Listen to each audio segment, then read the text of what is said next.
Hey guys, how's it going? Oh my god. I'm gonna be honest. I said it already, but I cannot stop saying it. I apologize for taking forever to release chapters 10 to 11 on the narration for A Beacon of Hope. And this is a new session I'm doing because, well, I have the opportunity to narrate some more.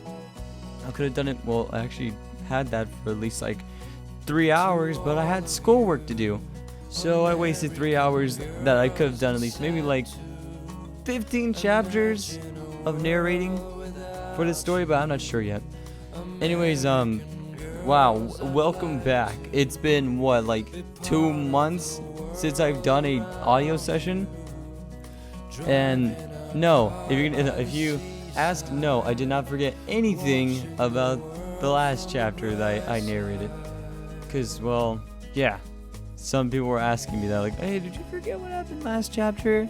No, I didn't. Don't worry, I did not forget about it. Anyways, Jesus Christ.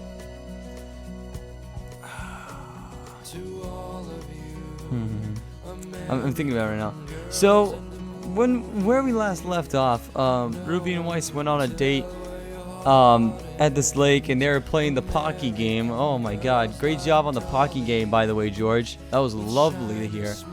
And, well, wow, I still cannot believe someone pulled up the Pocky game. I haven't heard anyone do that yet, so yeah, it's insane. And just hearing the word Pocky just makes my mind explode. And right now I'm actually listening to the Gusty Garden Galaxy from Super Mario Galaxy. That actually sounded slurred. I don't know why.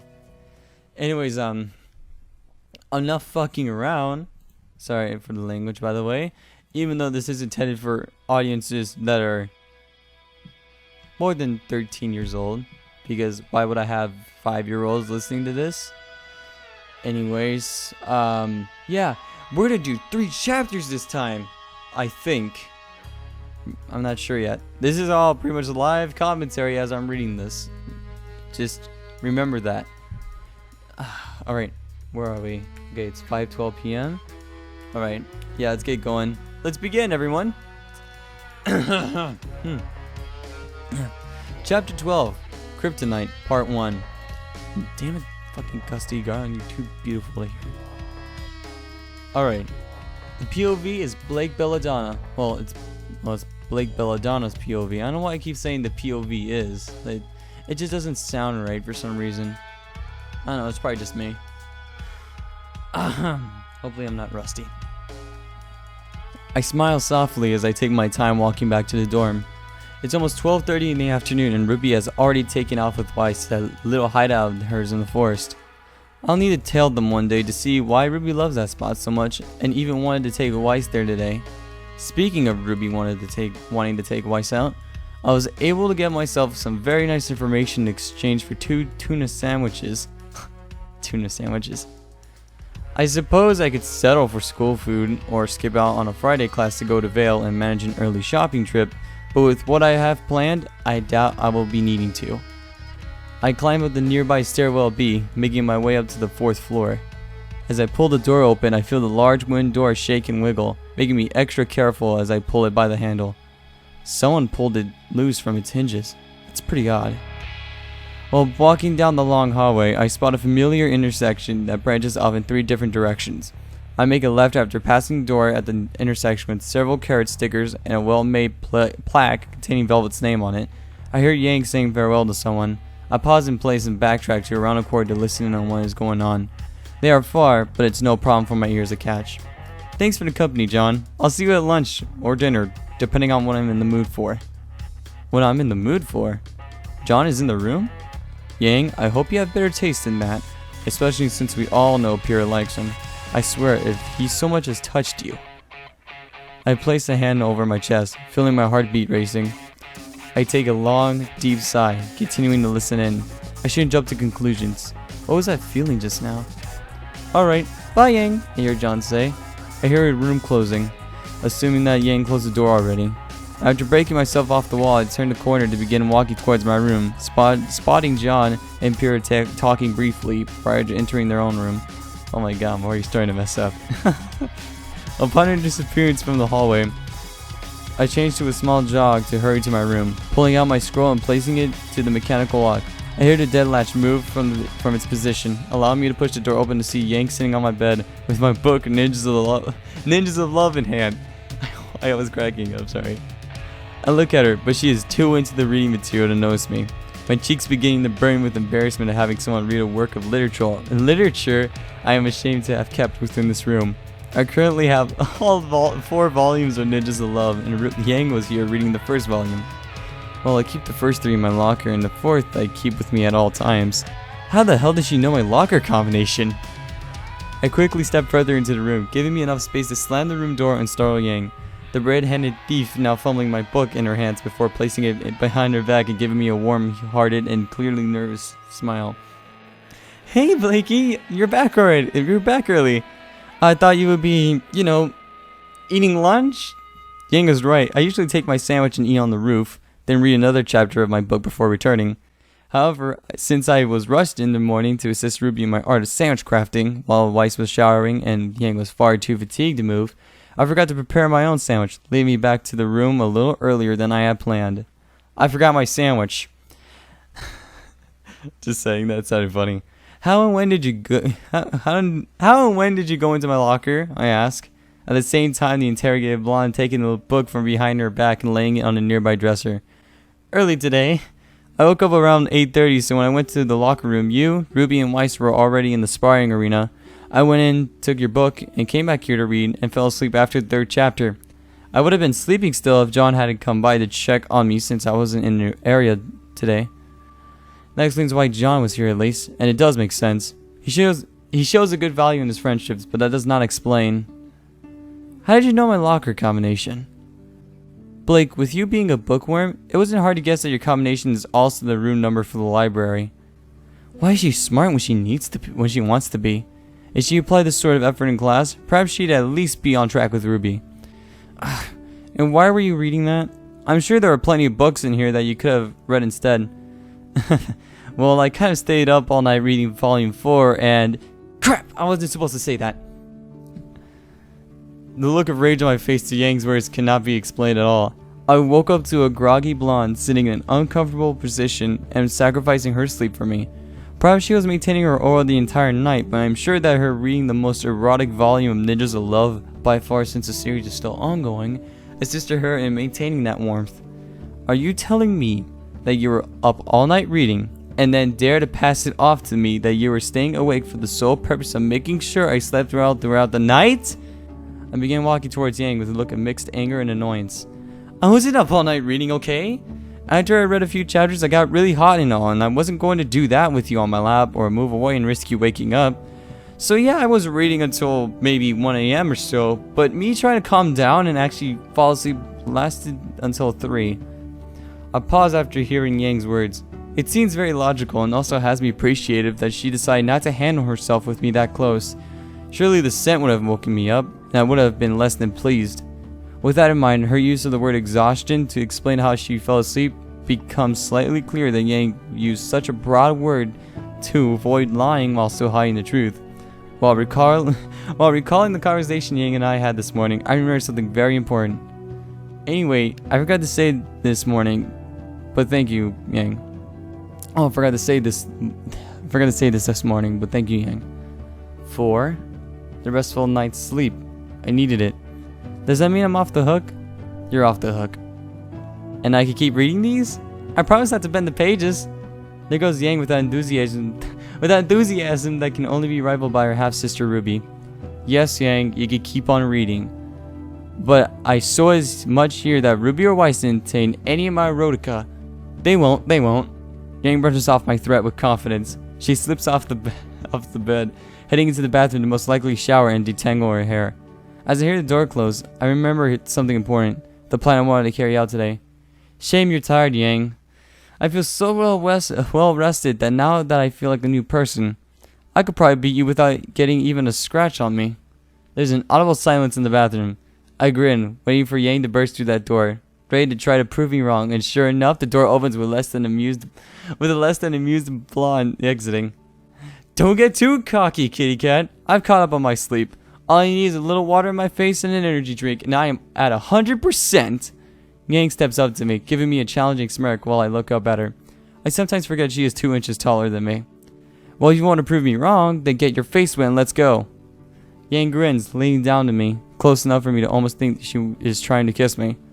Her grin switches to a smirk, and she takes the chance to run her finger along my chin, earning a look of dissatisfaction from me when she stands upright once more. As much as I love to get my face wet for you, kitty cat, I told myself I wouldn't until after our first date. Damn your quick-witted flirtations, Yang. Just hurry up and let's go to the sparring arena. I see Yang turn to go to the bathroom, and I let out a loud sigh when the door closes. I rub my thighs together and slap myself on both cheeks a few times, simultaneously to shake out the perverse thoughts Yang placed in my mind. While Yang is in the bathroom, I decide to go across the hall to Juniper's room and knock to be greeted by Pyrrha, who opens the door, and the sight of John over her shoulder sulking for some reason on the bed. Bad time? Not at all. What do you need, Blake? Well, I need a referee to gauge ore levels while Yang and I spar. We're going to do it tournament style. Practicing to qualify for the tournament? Not really. I just want to experiment with a new tactic I've been working on. I see. I will start heading there now and wait for you two to arrive. Perry begins to close the door, then pauses just before it is fully shut. Oh, and tell Yang I will gladly pay for the dress. Perry's comment earning a long groan of disapproval from John, who is still sulking in bed. Huh? Yang will know, she responds with a giggle, closing the door and leaving me in bewilderment. I walk back into the room to see Yang changed out of her uniform into her casual fighting clothes, and her hair is in a much better situation than earlier. How did she do that so quickly? Got a change, Blake? I left your clothes on the sink, she says to me while going into our mini fridge and pulling out one of her favorite energy drinks. It's a tall black can with 3 rigid green lines running parallel down the can to form a makeshift M. Really? A Monster reference? You know what's funny? I was actually drinking Monster yesterday, so it's pretty much a really funny coincidence that this happened. That I was reading and this happened. Jesus Christ. It's also a good energy drink, but I don't drink it so much because, you know, it's bad for you. On the back in a special font can be seen the logo of the company, Unleash the Beast, a phrase that suited Yang properly given how she fights. I suppose so. Pierre would be our referee. We'll be doing this tournament style, and I raised an eyebrow, wondering what Pierre's message meant, since it also got a bad response from John, who was very happy not even 10 minutes ago when I spotted him saying his farewell to Yang. Pierre said she'll gladly pay for the dress, my words making Yang set the can down and look away prior to taking a massive spit take. The liquid making a slight haze in the air before it disappeared from its mist-like form and leaves Yang laughing her ass off. This is going to be great, Yang shouts, unable to stop herself from laughing. What will be? I ask, now interested since he got such a response out of her. I'll explain on the way. Go get changed, Yang cries out, unable to control her volume and eventually collapsing to the floor and hugging her pain abdomen while I enter the bathroom and change it to my black and white attire. I quickly strip off my school uniform, folding it neatly and leaving it on top of the toilet seat with Yang's. When I leave the bathroom, there's a lack of blonde hair in the room. Guess she went to get Ember Salad Gun warm up. I suppose I'll get Gamel Shroud, but I don't think I'll need it. Whoa. Something's gonna happen. I purr, thinking of the look on Yang's face after I beat her without so much as breaking a sweat. I leave the room, knocking on Pierre's door with no response. I conclude that both her and John went to the sparring arena as well and are already in contact with Yang.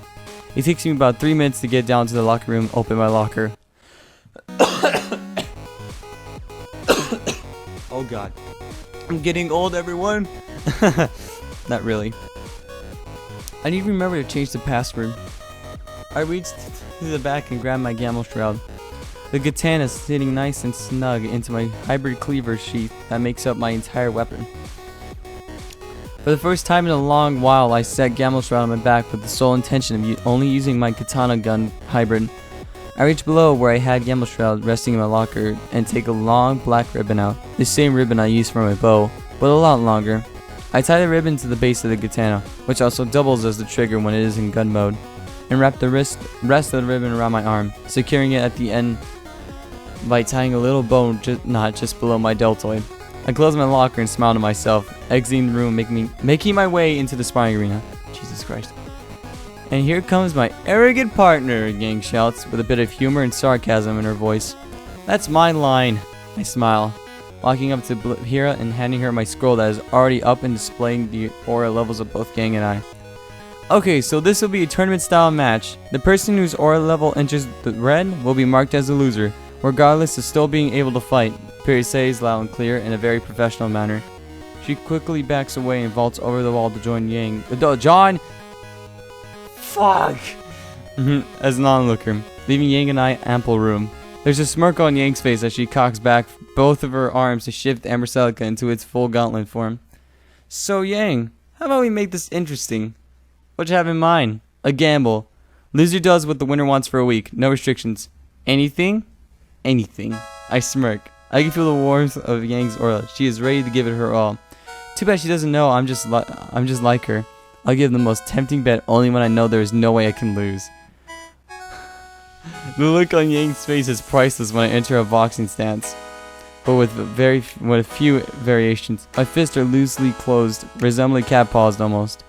My palms are facing towards Yang with my elbows settled perfectly beneath my hands, making a perfect right angle when looking at my arms from the side. I give a small twist to my hips, letting this left side of my body take the lead with my left leg in front of my right in an orthodox stance. However, my right foot is planted to the ground and my left foot only has my toes touching the floor, making me bend my knee to accommodate. I never thought I would use this again, but with what Ruby told me, this is the perfect stance to counter Yang's boxing style and mindset. The art of Muay Thai. Wait a minute. How do wait. I feel like I remember this. Damn it. I know it's from. I feel like it's from a show, or I know it's. I think it's an actual like fighting style.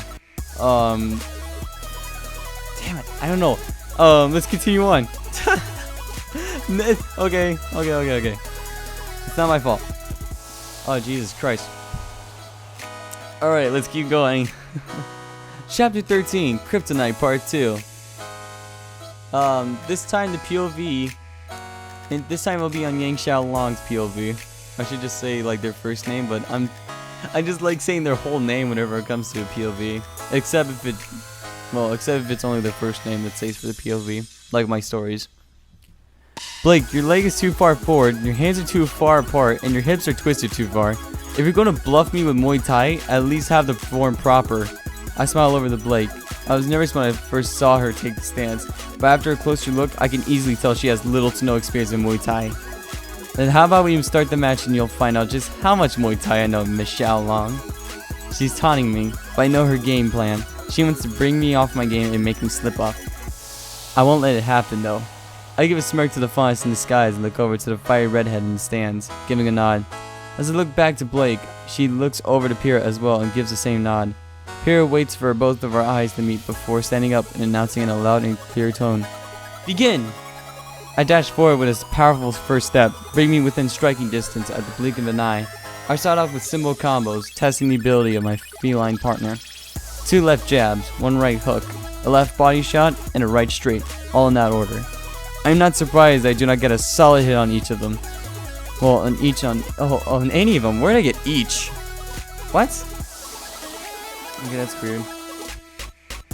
Oh, on any of them. But I am left in mild confusion that all of them missed and Blake made no attempt to block and counterpunch, but just dodged each one and retreat away and back into her poor Muay Thai stance afterwards. Oh, I'm guessing someone had autocorrect. Could say thigh instead of Thai. If that's all you have, then I'll be expecting a well-made breakfast in bed tomorrow morning, Yang. I'll play your game, Blake. If you think you're winning this for 1 second, you have another thing coming. You have no idea how much I have in the tank, Blake. I grin, abandoning my boxing stance to slam my knuckles together and heat the room with my aura. The bright orange glow illuminates everything around me, and my hair goes from its golden color to a bright sunny texture. My lilac eyes abandon their soft feature and are replaced with the bright red color that flows in my semblance. I am a powerhouse, and even if my semblance is not at its highest, I know that I am capable of ending this fight quickly. I'm going up against someone I have a strong desire for, someone I want to woo and love. Like Belladonna, you will feel my love and desire in this match. Never forget that fire is the element where passion meets talent. Ooh. I make my second dash towards Blake. This time she advances in a similar fashion. I start off again with my left jab, not surprised when she grabs the outside of my wrist with her right hand. Typical, I know what you're going for, Blake. I smirk, quickly bringing my right hand across my body to guard from the elbow that will be coming from the same arm. I release a sigh of disappointment when my prediction is correct. I've gone up against a few Muay Thai fighters, and I will not be bested by another. However, I forgot that I'm not just going up against a Muay Thai fighter. I am going against a Muay Thai fighter with Gamma Shroud attached to that same arm. At the realization, I look at Blake's elbow, seeing the ribbon being tugged on. With her motion, she yanked her katana from the sheath on their back and has it swinging in a long arc towards the side of my head. You sneaky little... I grit my teeth, quickly ducking my head to dodge the oncoming blade. That was the biggest mistake I could make. The moment I duck down, I feel Blake's unoccupied left hand grab the back of my neck, and the last sight I see before I get sent flying is her left foot taking off from the ground. But the takeoff only used to get more momentum in her right knee that hits me square between the eyes. Oh my god, you want me to say this stuff? I don't think I can. Sorry guys if I get the pronouncements wrong. I'm not really a person that speaks this sort of stuff. Never have I been into martial arts either, even though I think Taekwondo is awesome. Kailoi! She screams the moment her strike connects. I'm looking up at the ceiling lights, but I'm sure she has a wide smirk on her face. Weakness number 1. You're arrogant and refuse to respect the skills of your opponent. Brawling will get you a win all the time, Yang. I roll onto my hands and knees, then to a crouch while I rub the spot her knee connected to. I keep my eyes on Blake, who's swinging her elbow, making her katana fly around her body before jerking her elbow straight up and back down. The blade going into the air and then being sent straight down to land perfectly in its sheath. Damn, that fucking hurt. Save the pep talk, Blake. I don't need advice on how I fight. Aw, someone getting angry? Oh, no, the pun. Wow, I'm actually kind of energetic today. It's awesome. She's getting under my skin. I told myself I wouldn't let it happen, but she's completely under my skin. I stand back up, looking down my hands to see that they are no longer the glowing orange on my semblance. The last hit stunning me enough to break my concentration. I dash at Blake yet again. I'm stubborn, but I know I will break through this time. I'll make sure she knows I'm not going to be underestimated. She sees that glare in my eyes. She knows I am as determined as ever. Her arms are up again, this time properly tense to guard whatever I throw at her. I start off by throwing another left hook. I'm phased at her backstep to avoid it. It's just what I wanted her to do. With a wild miss, I aim my elbow up properly to her head and flex my knuckle, making embers like a fire and sending me flying right back towards her. She's surprised by the elbow, but blocks it just in time. I'll play your game, Blake. I follow the blocked elbow up by spinning clockwise, bringing my right elbow towards the side of her head. She needed to use both her hands to block my first attack, and now she only has one choice to dodge the second. She does just that. Leaning her head back, her eyes go wide as my elbow brushes by her face. But I'm not done.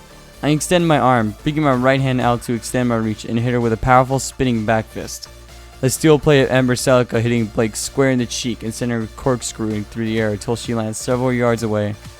That would smack the arrogance out of her. Though the weird sway and wicked smile she has while she stands up only makes me feel uneasy rather than more confident. There's a small trickle of blood on her cheek, but she wipes it away and begins to giggle. That's it, Yang. Adapt. You won't get far unless you adapt, she screams before running at me again. I pick my arms up, a left hand holding steady and my right moving in very small circles, ready to shoot out anytime. When Blake gets close enough, she throws another elbow. Her left elbow to be precise, meaning no Gamma Shroud combination. I bring my right arm up, curling my arm and flexing my bicep to catch a sharp strike with it. A smirk crosses my lips. I look right between her eyes and throw a punch right where I am staring.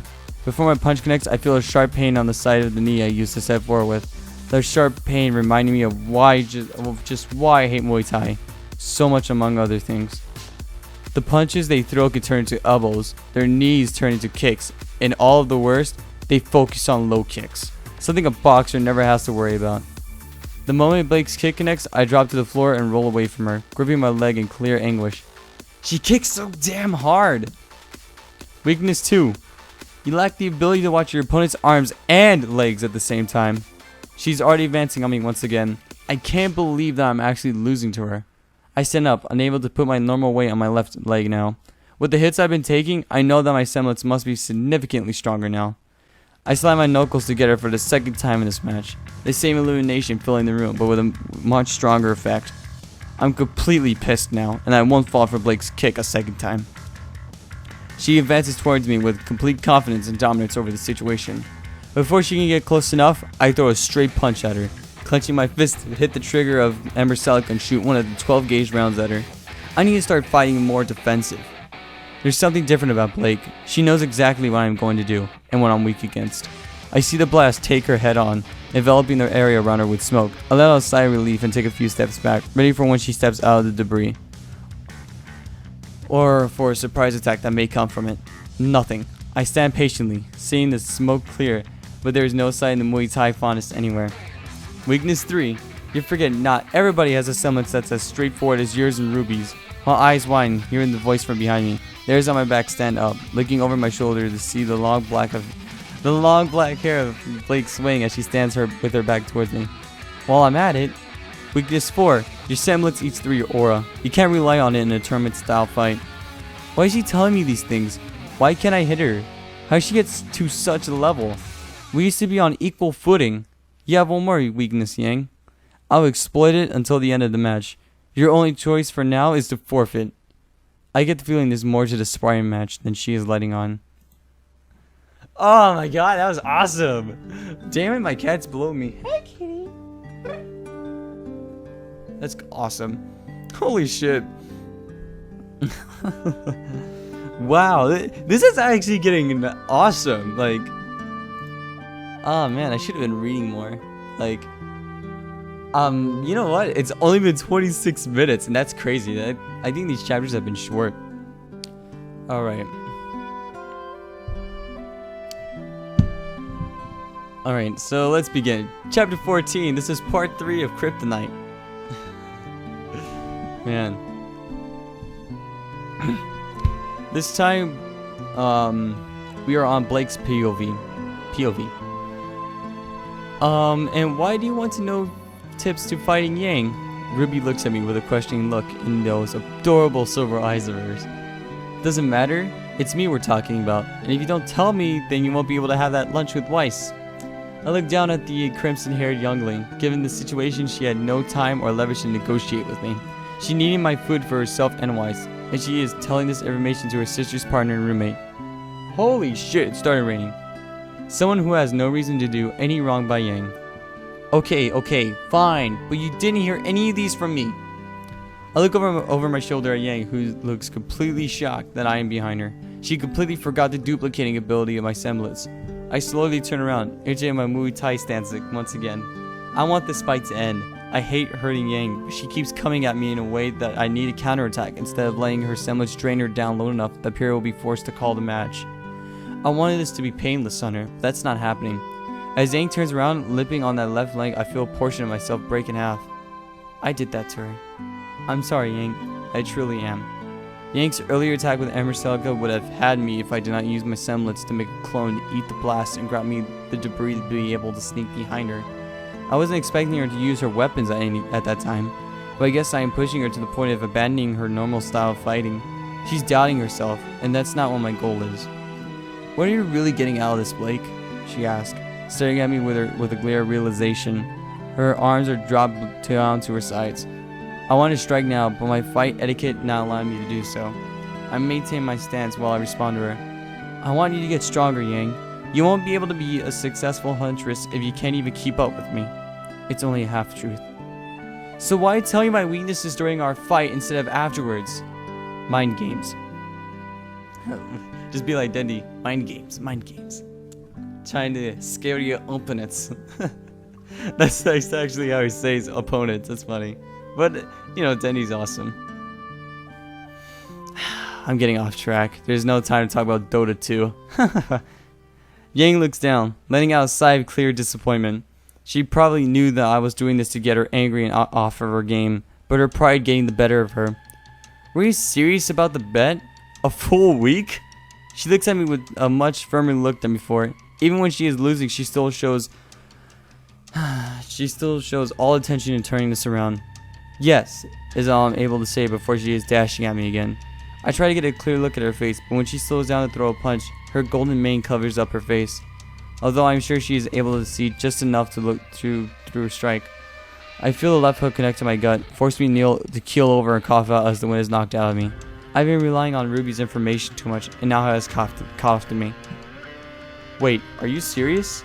Yeah, whenever Yang fights, she thinks she is in a boxing match and never remembers that some people like to kick, especially kick low. Ruby shrugs her shoulders, looking over to her sleepy sister to make sure she doesn't wake up. I mean, she did learn how to fight through boxing, so that's understandable. And what was the last one? She has this really bad habit of hers. Ruby sighs, looking over at her sister that is out cold on my bed.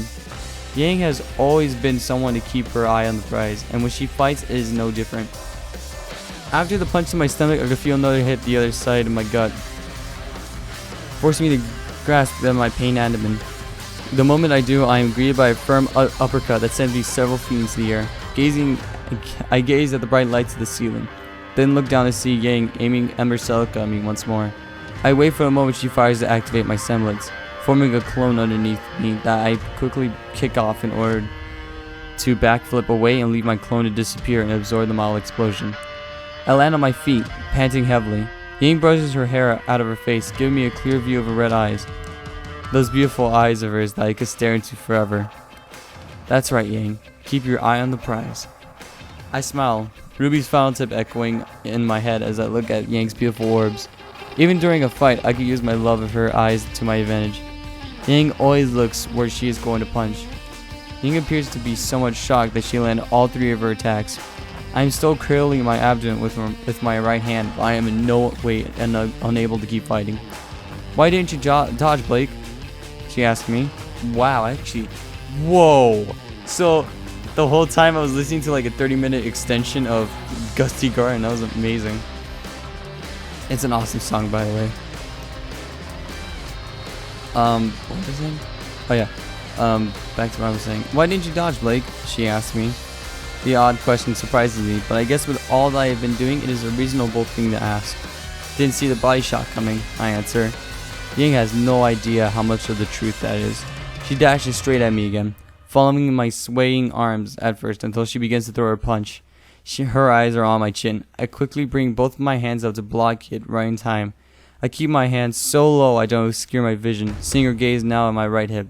Kidney punch, eh? I turn my body to bring my hip out of distance and raise my knee to smack away her punch. She hasn't noticed yet, but with each elbow and knee I've thrown, I've been using my aura with my attacks to strengthen them. After knee away her punch, she leans lower and steps towards me. Jesus Christ. Once again, I can't see her eyes and decide to use my semblance, leaving a shadow clone while I vault over Yang, letting her strike the solid form and cause it to disappear without a trace. Looking down on her while I am flying over her form makes me glad that I dodged. She threw a flaming right straight that would have surely ended the fight. Fuck! I hear her scream and turn around before I can even land. She runs to my landing spot, leaving me no choice but to draw Gamble Shroud and throw my katana off into the distance and pull on my ribbon to change my trajectory. Yang has a sort of rekindled determination of some kind. She isn't giving me breathing room now. My attempts to pull myself away with Gamble Shroud destroy when she shoots the ribbon, separating me from my weapon and my alternate means of attack. I'm not losing, Blake, Yang says while she dashes to me just before I can land, grasping my arm and turning herself around, leaving me surprised when she flips me over her shoulder and quickly climbs onto me, placing her knees over my arms to pin me down. She raises her hand over her head, her hand starting to glow with a blinding light. Forfeit, Blake, she says bluntly, my silence earning me a firm punch to the stomach. I can easily see it coming and flex my stomach as well as focus my aura, minimizing the damage, but it still hurt like hell. Yang continues to assault my stomach, running down that same right hand on the same spot over and over again. Each punch draining my aura, but her semblance is surely draining hers as well. I keep holding my torso tensed and my aura firm, splitting my eyes away towards Yang, towards Pyrrha, Jesus Christ, who is wincing at the barrage of punches. I can see two orange lines in the scroll. Yang and I are both approaching critical aura levels, but I am sure whose is lower. I need to get out of here. I can't take much more. I wait for her to wind up another punch, this time kicking my legs on the floor to raise my hips off the ground and giving me just enough room to curl up my legs up and kick Yang hard in the stomach, pushing her several yards away while I roll to my knees and cough hard. Damn it, Blake, just give up. You think I like hurting you? Oh my god, my voice kind of cracked there, sorry. She looks at me with a mix of rage and sadness. Ironic, Yang. I was thinking the same thing earlier. Sorry, Yang. Not gonna let you get me for a week. I already know what you have in mind. I'm moving my feet, wincing at the feeling of my slightly bruised ribs. Yang standing as well and rubbing her stomach for a desperation kick. I am panting heavily, and so is Yang, but she has her head downcasted, her head raising after a moment's silence, her red eyes piercing my amber gaze with an anger that sends a shiver through my spine. I told you already, Blake. I'm not after your body, and if you don't believe me, I'll let my fist do the persuading. Yang reaches for her forearms, unlatching her ember silicone and letting them drop to the floor, her aura powering down to its minimal. Well, if that's how you want to end this, then fine. I reach over my shoulder, grabbing my cleaver sheath and throwing it to the floor, also unwrapping the cut ribbon from my arm and letting it fall. Yang and I walk out to each other with a moment of understanding. We extend our hands out and touch fists before adapting our own stances. You can't beat me head on, Yang. You know it too. So why? I don't get a chance to dwell on my thoughts. The moment she enters her stance, she is already throwing a flurry of punches, each one telegraphed by her lilac eyes. After blocking 3 of her punches, I quickly launch my right hook, the same right hook I used on her early in the match. She catches my fist with ease, and when I follow up with my elbow, she catches it with her other hand. Deja vu. Oh man. I'm getting a bit tired, sorry guys, because I've been so excited. I quickly threw my left leg towards her already injured knee. Is it through, like as in like you go through something? I got confused. That's why there was a little bit of a pause. Amazed when she lifts her leg without taking her eyes off of mine. She knew it was coming and countered it properly. Her leg being lifted, sending my ankle into her shin, causing a sharp pain to erupt within my leg. I let out a shriek of acute pain, collapsing to the ground. My left leg is in too much pain to use at this point, since I stopped using my aura to minimize the damage. I reached down and cradled my ankle in my arms, unaware of the tall blonde looming over me, slamming her fist into the ground just next to my head. Just so you know, that was the finishing blow, Ying whispers to me, crouching over me and planting a brief kiss on my forehead. Sorry, kitty cat. I sigh softly. There are some things that I cannot beat. Yang's insane endurance and ability to take abuse are just 2 of them. I suppose relying on RWBY's tips to get me a victory against Yang is best rewarded with a loss. I look up at Yang, who stands over me and walks towards the wall where Pierre is. Pierre giving a nod before hopping over the wall and walking towards me behind Yang. Well, Blake, Pierre begins. It seems neither one of you entered the critical zone, but you are incapable of continuing because of your ankle. Is it broken? Possible. I think it's sprained, I whisper, setting myself up and avoiding Yang's gaze. Well, this is simply a formality, but I need to announce the winner of the match, that being Blake Belladonna. My eyes widen as I look up at Pierre. Wait, what? Oh, I sort of forfeited, Yang says with an enthusiastic voice. Oh, I didn't even sound enthusiastic right there. Why? I look up at the blonde brawler in complete bewilderment. I told you, Blake, I am not after what you think I am. Technically, I won, but I'm not going to let you think I won because of our bet. Just don't go asking for too much, alright?